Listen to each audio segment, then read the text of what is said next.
Hello Swiftmeister, so your constant condition is awesomeness. And in this lecture we're going to cover a lot of ground, including conditional logic. We're going to learn about the if, and else clause. We're going to learn to set breakpoints. We're going to learn about lldb and how we can use that in the PO command to understand our code better and to sleuth out bugs. And we're going to learn about declaring values, constants and variables, and value scope. So if you're ready for big learning, let's get at it. The world runs off of conditions. Now, when you write computer programs, you want to have conditional logic in your code. And there are lots of different ways that we can perform conditional logic in Swift. The most basic of those building blocks is the if statement. And we'll spend time in this video talking about different variants of the if statement. In future videos, you'll learn about other ways to express conditional logic, like the ternary operator or switch case statements. Now, at the most basic level, this is how an if statement works. If a comparison is true, then perform whatever action is inside of the curly braces. So when performing a comparison, it can only be one of two things, true or false. If it's false, it never performs what's inside of the curlies. Let's imagine checkout at a restaurant that offers a 20% discount to college students. If it's true that you are a college student, then you get a 20% discount by multiplying your bill total by 0.8. Now, sometimes with conditional logic, you want to evaluate certain statements if a comparison is true, and another set of statements if a comparison is false. And so in that case, we can extend our if statement by adding else. So in this case, if a comparison is true, perform the set of statements that's inside the first set of curly braces. Otherwise, the comparison must be false, and in that case, we skip the set of statements inside the first set of curly braces, and we execute those statements inside the second set of curly braces. So just as an if-else example, let's consider what would happen if you were a contestant on the game show Jeopardy. And if you don't know the rules of Jeopardy, well, each question has a dollar value. And if you guess the question right, your total goes up by the dollar value. But if you get the question wrong, your total goes down by the dollar value.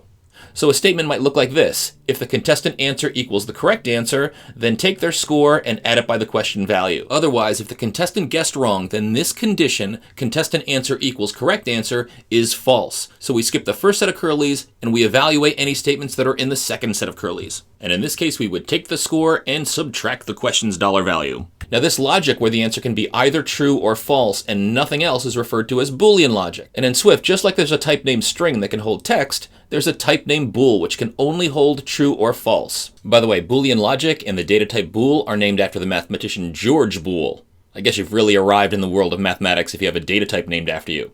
But sadly, George Boole never had a chance to use his own data type because he died in 1864. Now let's see how all this works in code.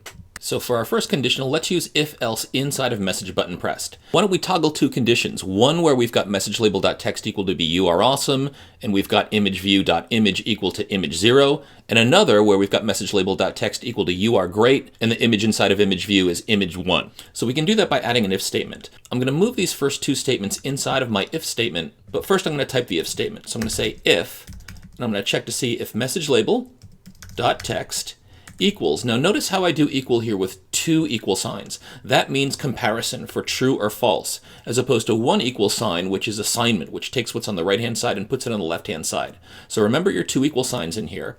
And if this equals you are awesome, exclamation point, and make sure that you spell it properly with the right capitalization and the exclamation point, and then I'll put in curlies. Now notice when you type an open curly brace, Xcode should conveniently type a closing curly brace. That closing brace should be indented at the same level as the if condition, and your cursor should be positioned right in between the curly braces, indented one more level. And here's another super handy pro tip. It's pretty common to cut and paste code and move it around, and when you do that, sometimes your curly braces end up out of whack. So I just deliberately messed up the indentations. Now the code will still execute, but it's tougher to see where blocks of code start and stop when your indentation is all messed up.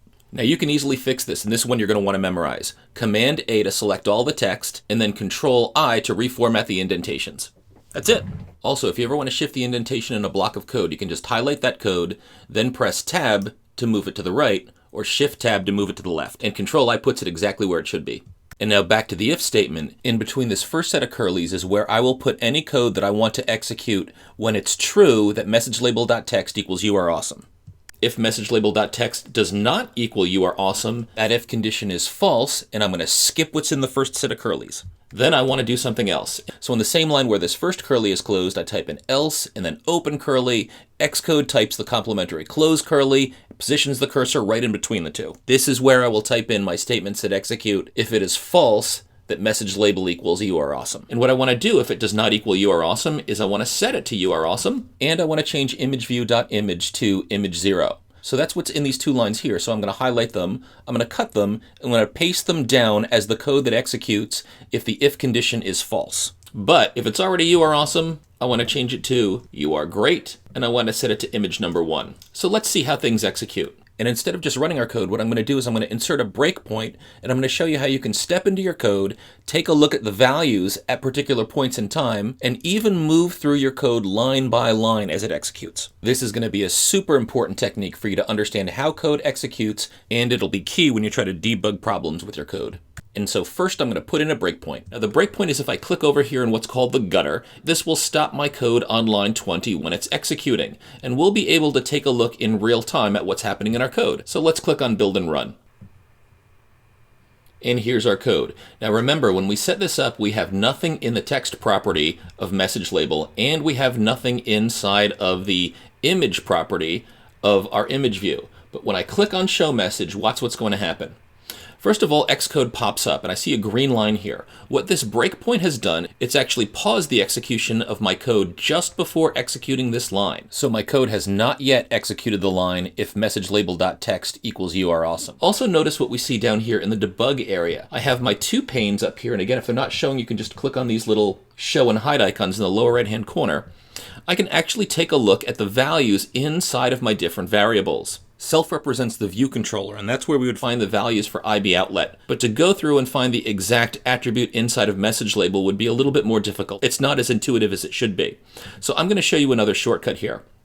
Over on the right-hand side, where it says lldb. This stands for low-level debugger, and it's super useful to be able to understand how your code is executing. And I can use a special command. I can type in PO, which means print object. And if I start to type in here, Xcode can use code completion. And I'm going to say, okay, print the object message label. But if I do just message label and press enter here, it's going to show me a bunch of stuff that doesn't really mean anything to me. And that's because message label is made up of a whole bunch of different attributes. But I can also look at the specific text attribute of message label by typing PO space message label.text. And when I press enter, I see, now ignore the word optional, we'll talk about that in a future lecture, but string is the type of this value here, the text value. And in fact, remember how we can tell that if we hold down our option key and click on text, it says, yep, it's a string. Again, ignore the question mark. We'll deal with that later. But it also says that the value is open and closed double quotes. That means text is blank, or what we would call an empty string. Now, it's also useful to copy and paste from your code. So I'm going to go up here and select messagelabel.text equals you are awesome, Command C to copy, and I'm going to paste it after PO. And what I just entered was an expression. It was an equation. And so what this is printing out is the results of this expression, which is false, because messagelabel.text has the empty string in it, and that does not equal you are awesome. So because this condition is not true, what we're going to do is we're going to skip the first set of curly braces and head down to the second set.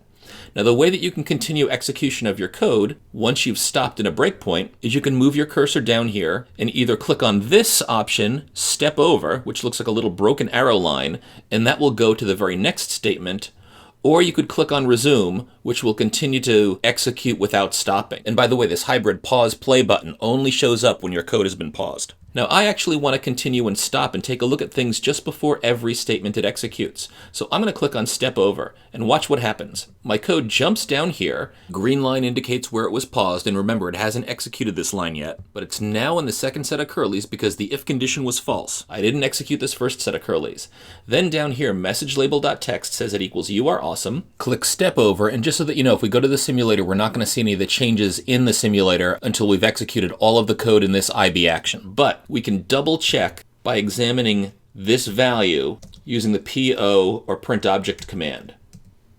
And now I can see by the time I've gotten down here, past this line, messagelabel.text has changed to you are awesome. So this is a wonderful tool to add line breaks and then use in the lldb, the PO command.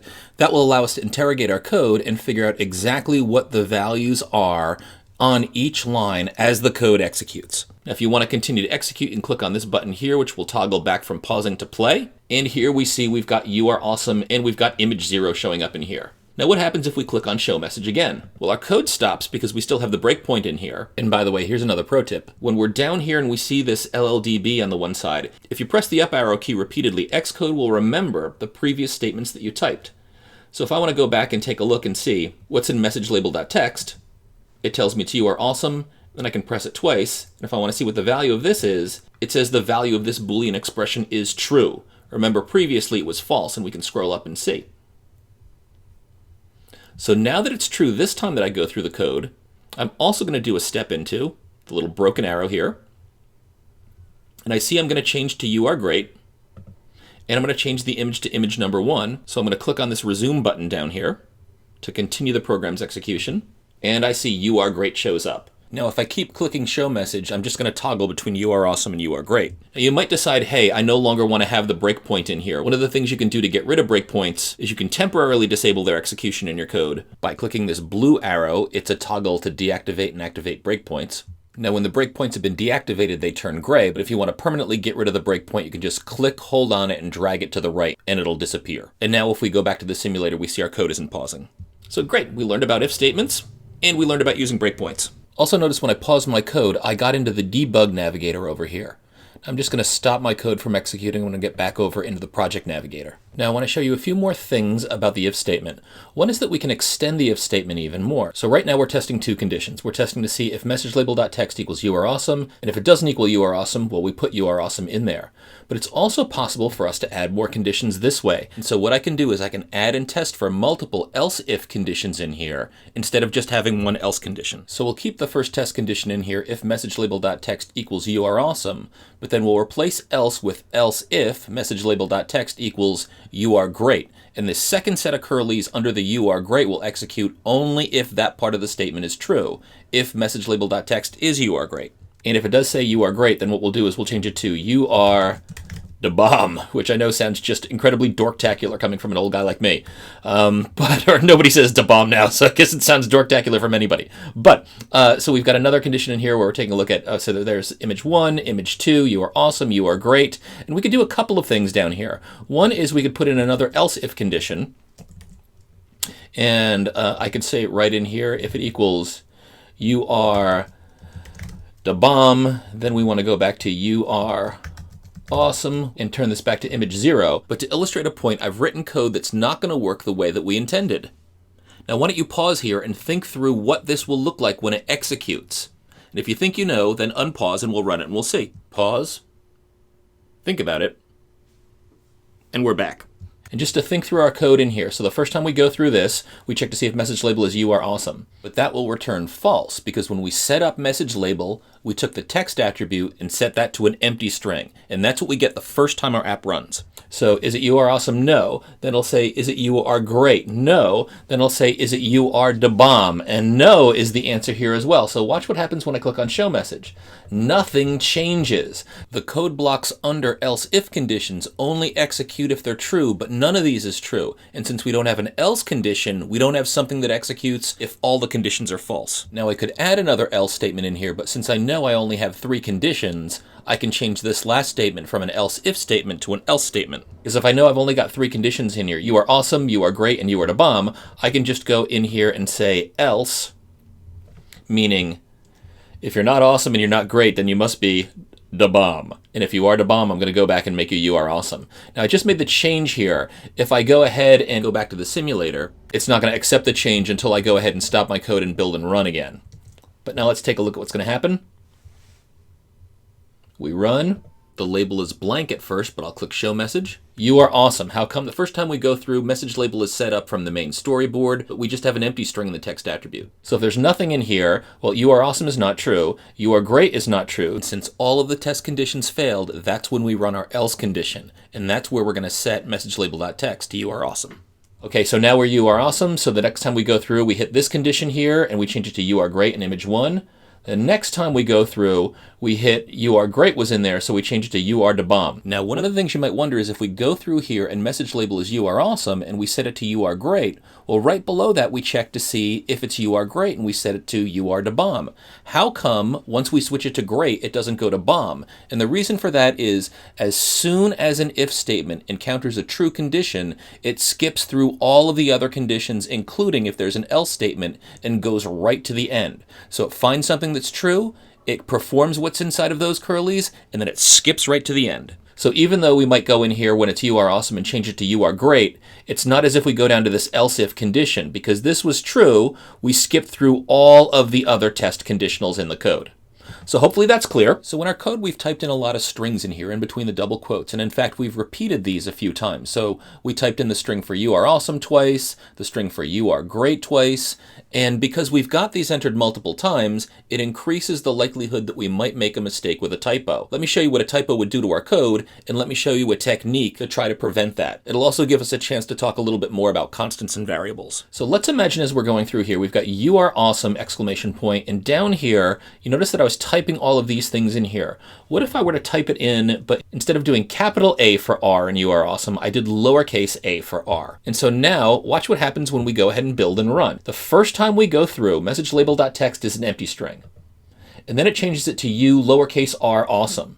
Then we click again, and we're not you are awesome with a capital letter, and we're not great, so we continue to change it to you are awesome. We keep going through, and the code is executing, but it keeps hitting this. Now this illustrates one of the problems with string literals, and string literals are just what you type in between the quotes here. I've got to type it in here. I've got to type it in here. The spelling and capitalization isn't the same between these two statements. My code's not going to work. Well, I'm going to show you that we're able to actually create a value to hold you are awesome, and then instead of referring to the string literal, we can refer to the value. And so I'm going to use a statement called let. It allows me to create an unchangeable constant value, and I'm going to call that value awesome message. And then I'll say that equals, and then in double quotes I'll say you are awesome exclamation point. And now I can take awesome message, and I'll paste that over wherever I have the string literal, you are awesome. So now I'm comparing if message label.text equals awesome message. What's inside of awesome message? The string, you are awesome. And then down here, instead of setting message label.text to you are awesome, I can set it to awesome message. Now the advantage here is that I only type my string literal in once. And even more importantly, instead of copying and pasting the name like I did here, the statement let awesome message equal you are awesome defines a value. It defines a constant. And that value or constant is now available in code completion. So if I were to go ahead the old way and try to type in you are awesome, this is where I could run into problems with spelling. But if I use awesome message, watch what happens when I start to type it in. Awesome message is inside of code completion. Xcode knows it's a string, and it shows up with an L here, which represents the fact that I've used let to define it, which means it's a constant. But I don't even have to type it all in. I can let code completion finish by typing return.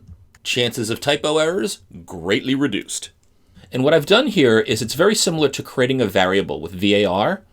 But remember, when we referred to variable as kind of a box that you can get in and change, let creates what's called a constant. And in Swift, your executing code can never change the value of a constant. Just a little bit to make sure that we understand what's going on with variables and constants. So when we create a value to hold data, we need to declare it. So think of it as declaring or creating that box to hold values. So we declare a variable, we declare a constant. Now the keyword var creates a variable, and think of this as a box that can hold and replace data with new data. So the contents of the box are variable. They can be varied, and programs refer to variables as mutable, meaning we can take the contents and mutate them. Now to declare a variable, we use the var statement, and we only use that once. So you only create the box once. But we have to make sure that we use a var command and declare this named variable or the named box first. Otherwise, Swift is going to give us an unresolved identifier error. So if you ever see unresolved identifier in your code, that means you haven't declared this thing that you've named. And that would show up if you misspell the variable name. So let's see how this works in practice. So if you use the command var myMessage, that creates a variable called myMessage. And if it helps, you can think of this as being like a data holding box named myMessage. Now when we say equals you are awesome, we take the value of the string and we put it inside of the box. Now we don't use var again, but we can say myMessage equals you are great.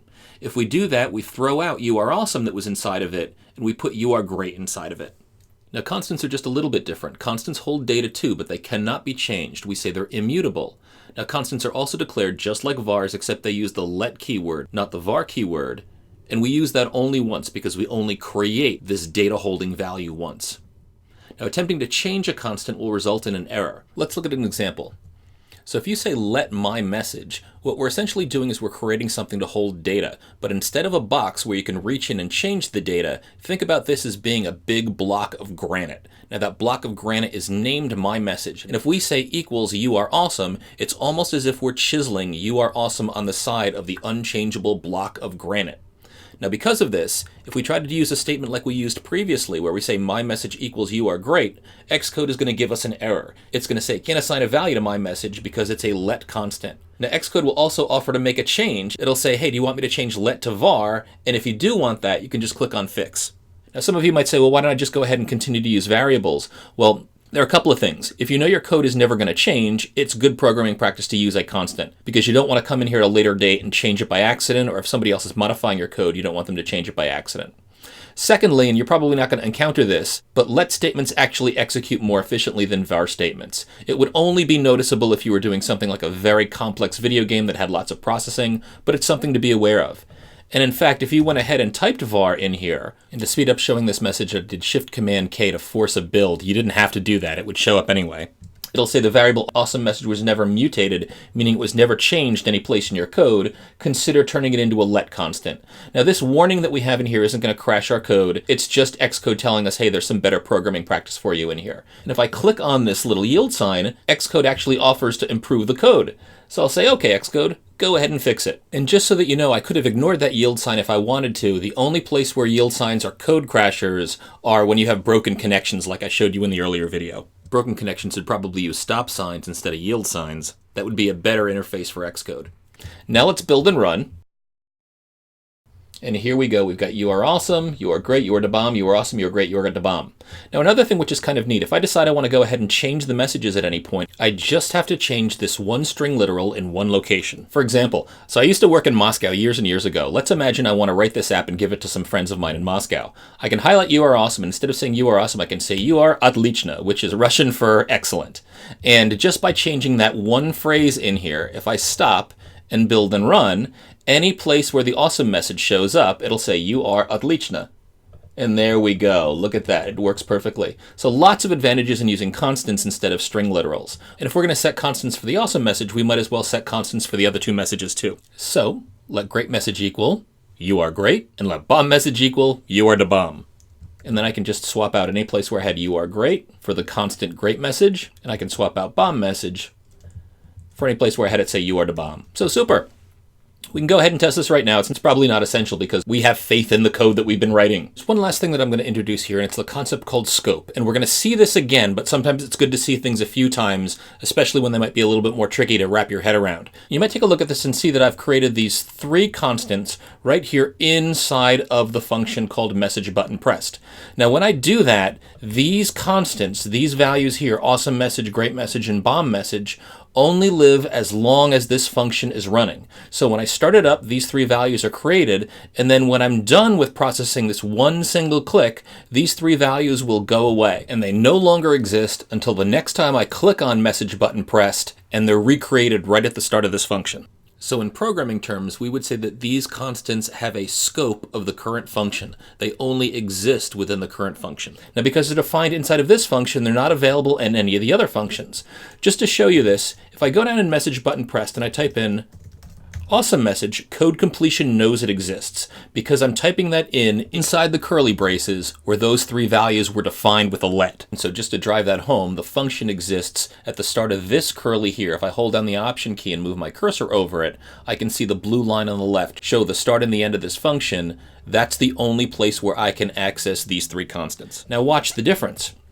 If I come up here inside of view did load and I start to type in awesome message, code completion doesn't show me that awesome message exists. That's because it was only defined in message button pressed, but the constant values in message button pressed do not exist in view did load. I can hold down my option key and move it over the first curly in view did load, and look, those three constant declarations with their let statements aren't inside this area highlighted in blue. Now, it's not important that message button pressed is listed after view did load. What is important is those three constants are inside of message button pressed, so they don't exist in view did load. You may or may not wonder, hey, instead of declaring these three constants inside of message button pressed, can I highlight them, cut them out, and then declare them right after my IB outlets up top? And the answer is yes. So if I do this, I have awesome message and great message and bomb message, and I don't have any errors showing up. And if I type in awesome message here, code completion knows it exists. But watch what else happens. If I go into view did load now and type in awesome message, Xcode also knows that awesome message is available. Now how come view did load knows about these three constants being declared at the top of the code, even though view did load didn't recognize these constants when they were declared inside message button pressed? Well, when I declare things at this level, I'm going to hold down my Option key and move my cursor over here into the curly for class. These three values exist inside of the entire class. They have class-wide scope. And so anything that's at this level or indented, meaning inside of the class, and both of these functions, even though these two functions are at the same level here, they're both inside of the class, awesome message, great message, and bomb message can now be available in view did load and in message button pressed. So you might say, well, why don't I just declare everything up top so it'll be available in all of my functions? And in fact, that's not what you want to do for good programming practice. And the reason for that is if you know for sure you only need these three values inside of message button pressed, then you should declare them in that. You should only declare values at the level where they will be needed.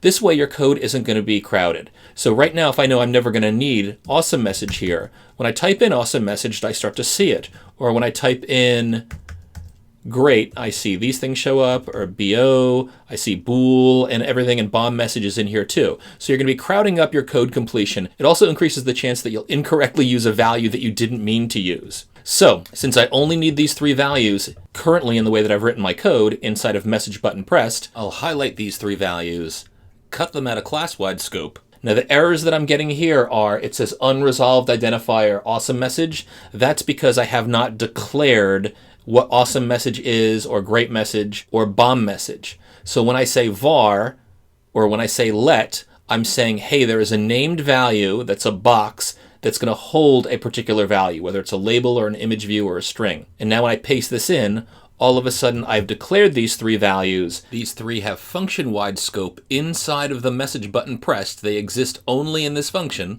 And these errors will eventually go away. And I'll wait, and yep, Xcode will take those away. So if you ever get a message unresolved identifier, it means that you haven't properly declared a value. So hopefully that helps a bit. And if that part of scope was a little bit confusing, we'll cover more of it later on. But essentially, define the values, which means use let or var, at the level where you need those values. And they will only be available inside of the curly braces where they were defined, or anything inside of them. So when I defined them in class, they were available to both of the functions because both the functions are inside of class. And also know, when I define them inside of functions, we have the if statement, which is inside of this function. And because they were defined at the function level, these values are all available inside the curly braces of the if statement itself. Lots of topics we covered. I hope you feel like you're learning. We covered a lot of ground in this lecture about if statements, using the else clause, using else if, using constants, setting breakpoints, and using PO and lldb. We also got a first introduction to scope, and we learned a lot of keyboard shortcuts and pro tips. Hope you feel your skills are getting stronger. Keep at it, coder.